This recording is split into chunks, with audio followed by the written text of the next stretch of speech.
আসসালামু আলাইকুম। Welcome to home cooking by Sumi. আজ রান্না করব আলু দিয়ে গরুর মাংসের ঝোল। যারা নতুন রাঁধুনি আছেন তাদের কিছুটা হেল্প হবে। চলুন দেখে নেওয়া যাক কী কী লাগছে। প্রথমে আমি একটা সসপ্যান নিয়ে নিচ্ছি। এখানে আমি 1 কেজি পরিমাণ গরুর মাংস নিয়েছি।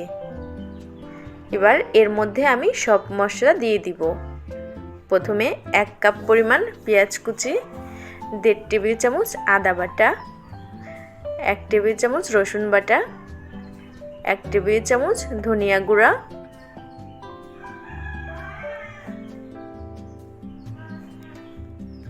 1 টেবিল চামচ হলুদ গুঁড়া,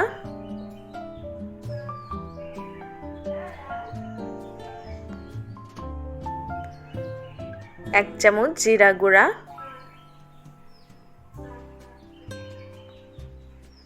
3 টেবিল চামচ মরিচের গুঁড়া। মরিচটা একটু দেখে শুনে দিবেন, আপনারা যেমন ঝাল খাবেন সেই রকম দিবেন। এখানে আমি 2 টেবিল চামচ লবণ দিয়েছি, 1 টেবিল চামচ ভাজা জিরা গুঁড়া, কয়েকটা কাট মশলা, 3-4টা এলাচ, 2টা তেজপাতা এবং 4 টেবিল চামচ সয়াবিন তেল, সামান্য পরিমাণ ভিনেগার দিয়ে সবগুলোকে আমি খুব ভালোভাবে মাখিয়ে নিচ্ছি। এবার আমি গ্যাসের চুলা অন করে দিচ্ছি।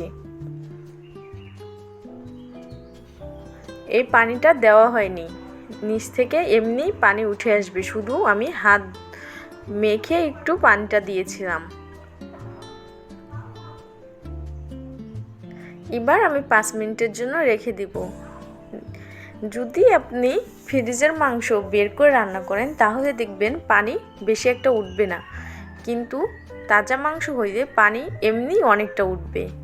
এবার আমি এখানে 3টা কেটে রাখা আলু দিয়ে দিচ্ছি। সবগুলোকে আমি একসাথে ভালোভাবে কষিয়ে নিব।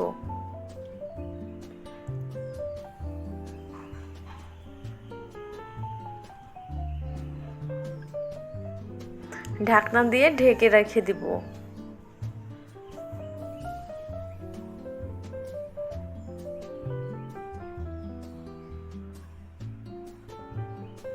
মাংসটাকে খুব ভালোভাবে কষিয়ে নিতে হবে, তাহলে মাংসটা খেতে খুব ভালো লাগবে। আমার মাংসটা কষানো হয়ে গেছে, এবার আমি পানি গরম করে নিচ্ছি।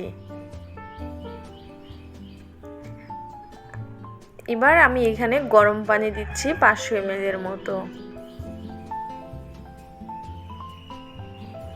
অবশ্যই গরম পানি দিতে হবে।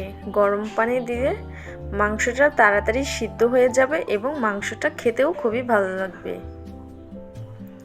বন্ধুরা, আমার চ্যানেলটি যদি ভালো লেগে থাকে প্লিজ সাবস্ক্রাইব করবেন, লাইক কমেন্ট শেয়ার করে পাশেই থাকবেন।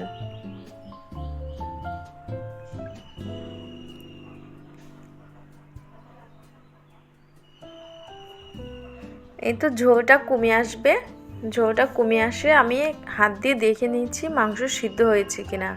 আমার মাংসটা সিদ্ধ হয়ে গিয়েছে এবং ঝোলটাও কমে এসেছে। আমি একটু ঝোল রাখবো, এজন্য আর জাল দিচ্ছি না। এ পর্যায়ে আমি চুলার আঁচটা নিভিয়ে দিব। হয়ে গেল আমার দারুণ মজার আলু দিয়ে গরুর মাংসের ঝোল। ধন্যবাদ সবাইকে।